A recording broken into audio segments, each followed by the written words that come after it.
Ano naman ang new self?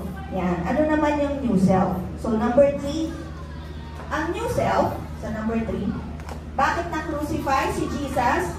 Nang sa gayon, makatira si Jesus sa buhay natin. Para lang namang ano yan eh.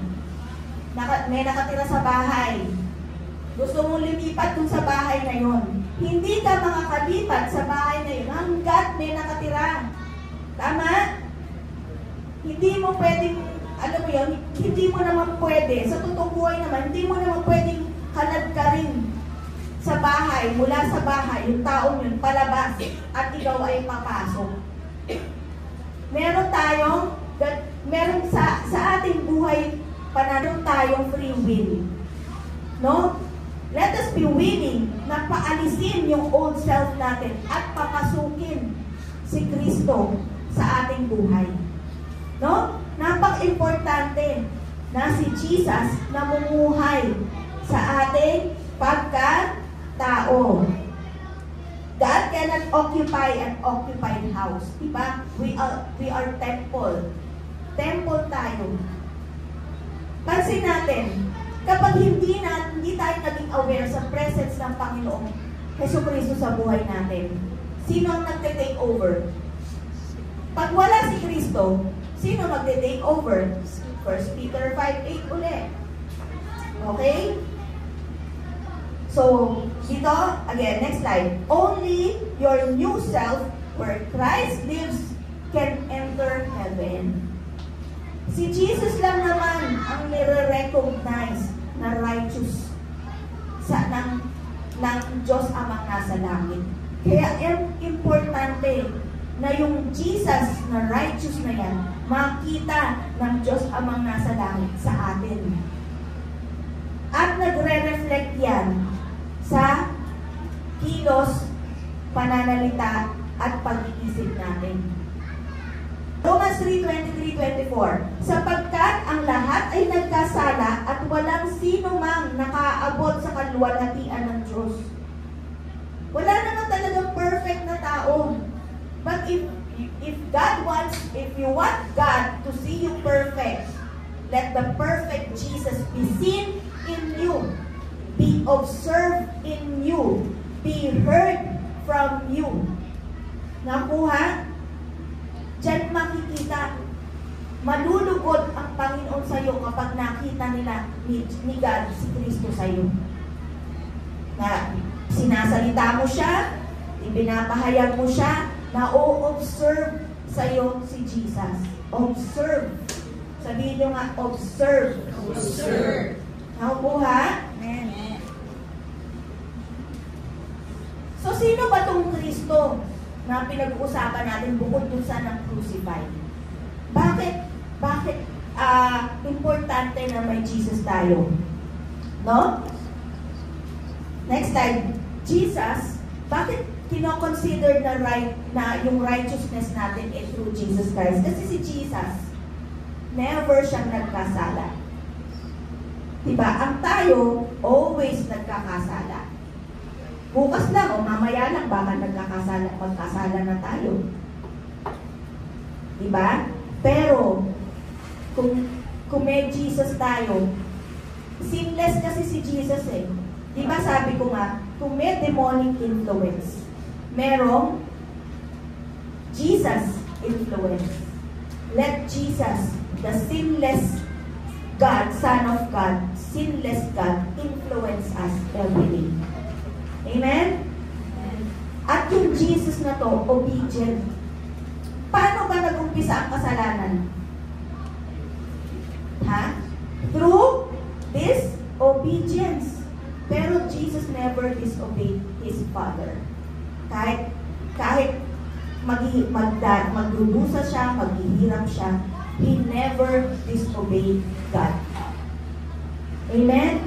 So, itong Kristo na to, kino-consider na righteous dahil righteous, perfect righteousness ang ating Panginoong Jesucristo. Christ is in you. His personality becomes your personality. Sige, sabihin nyo nga, personality yung pagkatao mo, yung pagkatao ni Kristo, nagiging pagkatao natin. Amen? Kasi siya yung siya yung nasa iyo eh. At kung sino yung palagi mong kausap, di ba? Pag palagi mong kausap, pareho na rin kayong yung mga pananalita niya, gano'n na din. Tama? Kapag sino din may manood ng Tulfo? Ano nangyayari sa atin? Di ba palaban din tayo? Di ba? Kung ano yung palagi natin pinanonood, yun yung nagiging pangangatuwiran natin. Kasi tayo, mindset tayo eh. No? So, napaka-importante na connect tayo palagi kay Jesus. No? Para yung personality ni Jesus, maging personality natin. And I am not saying na ganito na ako. Remember yung process. May process as a member, may process as a leader. So ako, nakaproseso ako as a leader naman. No? Kanya-kanya tayo proseso dito. So makikita natin, may kanya-kanyang pagtuturo ang bawat isa sa atin. At sa bawat pagtuturo na yan, kailangan dumikit tayo kay Jesus nang mahawaan tayo ng personality. Actually, hindi nga lang titikit eh. No? Hindi lang titikit. Kumbaga, let us be aware. Kausapin natin yung Kristo na meron sa ating buhay na tinanggap natin sa ating puso. Araw-araw. Okay? Hindi lang tuwing linggo. Hindi lang tuwing prayer meeting. Okay? Araw-araw. Diba yung sa mag-asawa nga eh? Pag matagal na, nagiging magkamukha. If Christ is in you, His personality becomes your personality. Yan. Example lang. Kasi baka, ano yung personality niya yan? So, next slide. Ayan. So, di ba, old? Yun nandito yung old self. Example lang to old self, ito yung new self natin. Kung dati, easily anchored tayo, magagalitin. Because Christ lives in you, andun na yung patience. Sabihin niya, patience. Patience. May pasensya ka na, may long suffering ka na. Kung dati, hindi ka marunong pagpatawad, yung forgiving Son of God, nasa iyo na, nagkakaroon ka na rin ng courage, willingness to forgive. Tama? Kung dati mahiyain ka, yung boldness ni Jesus Christ, nasa iyo na rin. Sa totoo lang, kung titignan mo yung pamilya namin, even yung mga anak namin, mga tahimik, yung mga hiyain, pero hindi gaano. Pero ako sa totoo lang, hindi ako nagsasalita sa klase, hindi ako nagre-recite, kasi mahiyain talaga ako. And even sa pagpupulong, hindi rin ako nagsasalita. Pero pagdating sa mga ganitong bagay, andun yung boldness ni Jesus Christ. Because the character of Jesus, bold siya magsalita. Sa totoo lang tayo, na-hurt tayo sa mga salita. Subukan yung humarap kay Jesus nung panahon na yon. Tingnan natin. Diba?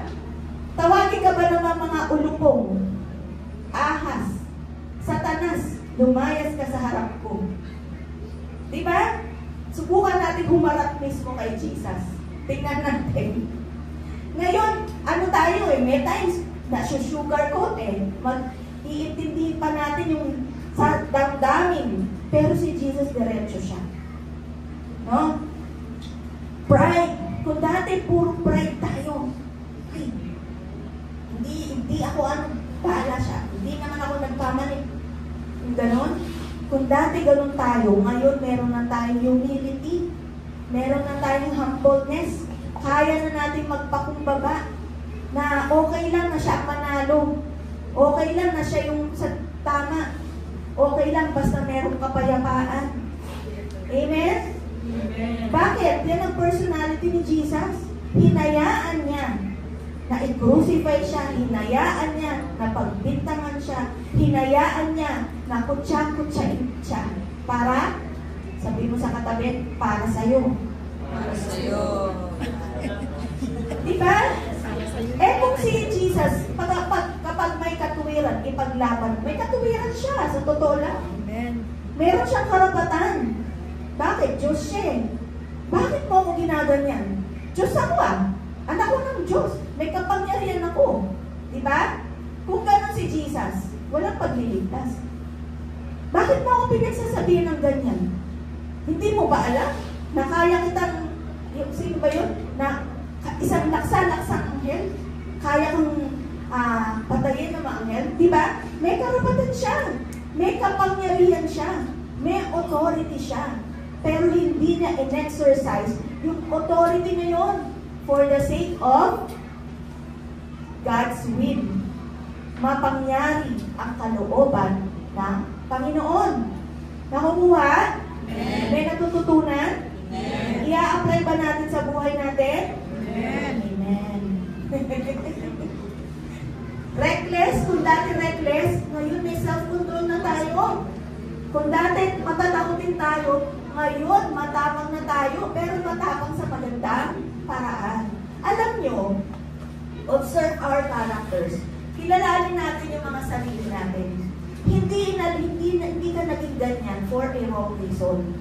Akala lang natin. Kasi nung hindi pa natin kilala ang Panginoong Jesucristo, syempre, gagamitin ng kaawayan for a wrong reason.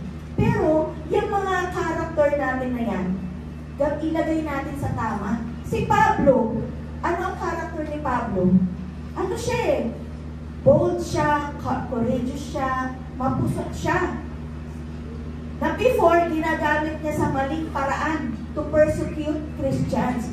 Pero, nung na-born again siya, nung nakilala niya ang Panginoong si Kristo, yung character niya yun pa rin naman in a right way. Diba? Mapusok pa rin siya. Bold pa rin siya sa pagsasalita, pero in a right way. Gamit-gamit na si Jesus, yung pagkatao ni Jesus. Nakukuha? Know yourself. Know yourself. Know yourself. Tapos yung self mo na yan, gamitin mo sa tama. Nakukuha? Not necessary, alisin mo completely yan Ang ano lang din yung how you use your talent, your skills, your character in a right way. Amen? Amen. Full of hatred, ngayon full of love. Dati pessimistic, negative thinker, ngayon positive thinker ka na. Dati ang hilig mong magmura, ang hilig mong magsumpa, pero ngayon puro blessing na ang sinasabi mo. Dati ang harsh mong magsalita. Ako naka-process as a leader. Talagang inaano ko rin, harsh din ako magsalita. Alam niyo yan. Pero ngayon, tumatawag yun. Alam mo, yun yung pa-process, gentle and kind. Kasi may na-observe ako ng pasyente, yung tatay niya, tapos yung pasyente, ang bait-bait, kaya sunod-sunod yung tatay niya. Yung pinapasuot niya yung tsinelas, hindi ko mamasuot yun. O, tay, sige, suot na natin to. O, dandahan lang. Sabi niya gano'n. O, pero yung tatay niya, nagsusungit sa kanya. Pero siya, kalmado, gentle, kind. Sabi ko, gusto ko itong ganito subukan ko kaya. Pero sinusubukan ko, parang awkward. So, wag niyo pag ginawa ko yun, wag niyo akong tatawanan. Sige na. Ganun talagang literal. Tay, dandahan. Sige, baba ka na. Dandahan. Pag baka mahilo ka. Habang nagsusungit yung tatay niya. Ganon. No? Tapos, troublemaker, ngayon, peacemaker ka na. Okay? So, maraming personalities tayo na dapat baguhin. Amen? So, next slide. So, Christ's righteousness becomes your righteousness, not self-righteousness. Sabihin nyo nga, righteousness. Righteousness. Yan. Christ's righteousness. Bakit Christ's righteousness? Kasi yung righteousness ni Jesus, may change of heart, nagbabago. Kumbaga, heart transplant. Yung dati mong puso, inalis na maitim, na heart of stone, di ba? Aalisin yan, tapos yung heart ni Jesus, ilalagay mo dito. Yun yung righteousness na nais ng Panginoon. At yung righteousness na yan, kapag naliglig, na kapag may shaken, hindi magbabago. Yun pa rin. Sa kahit anong sitwasyon, yung mga pinag-usapan natin ng mga character ni Jesus, hindi magbabago yun. Hindi lalabas yung old self. Yun yung righteousness na gusto ng Panginoon. Nakukuha ko ba? Amen. Hindi na siya shaken. Ngayon, again, do not be discouraged. Kung nasi-shaken pa rin tayo at bumabalik yung dati nating pagkatao. Gaya nga na sinabi ko, process yan. Process. Pero pag napagdaanan mo na, huwag mo nang balikan. Bagong proseso na naman. Okay? Hanggang sa maging yung righteousness, yung genuine righteousness ng Panginoon. Yung makita sa atin ng mga tao. Na kahit nagkakagulo na, yung mga tao, ikaw, panatag pa rin. Yung uso nga yung word na, nonchalant pa rin. Alam mo yun, parang wala pa rin. Yung nagpapanik ng lahat, ikaw, chill ka lang. Yun yung hindi na shaken. Amen? Hindi na babago. Kasi, ayun ikaw eh. Ano naman yung self-righteousness? Yung self-righteousness, alam mo naman talaga lahat ng tama na mali. Ay, yung tama at mali. At ikaw naman, ginagawa mo naman talaga yung mga tama. Kaso, sugar-coated. Parang na-coat lang yung heart mo. Na mga tama. Na kapag na-shaken, parang chocolate. Di ba yung chocolate? Ay, ano ba? O sige, chocolate. Pag ginan mo yung chocolate coated na mga pagkain na ice cream, pag ginan mo, mawawala. Tapos, babalik yung dating pagkatao. Self-righteousness, self. Ikaw lang ang kumikilos para maging righteous ka. Nakukuha. Ikaw lang yung nag-e-effort. Although kailangan talaga natin mag-effort. Pero hindi natin kasama ang Panginoon sa effort na yon. Before tayo ma-born again, ganun tayo, self-righteous. Tinatry natin gawin yung mga lahat, yung mga tama. Pero we fail. Tapos, babalik na tayo sa dati natin pagkatao. Yun yung self-righteousness. Pero if we have the righteousness of Jesus Christ in our hearts, hindi tayo masishaken. There are shakening, pero pwedeng mashaken ka temporary, pero resilient ka. Naalala niyo yung process natin. Resilient ka, babangon ka, babawi ka. Amen? So, number 5, na tayo? Ano number naman? 4 pa lang. Number 4.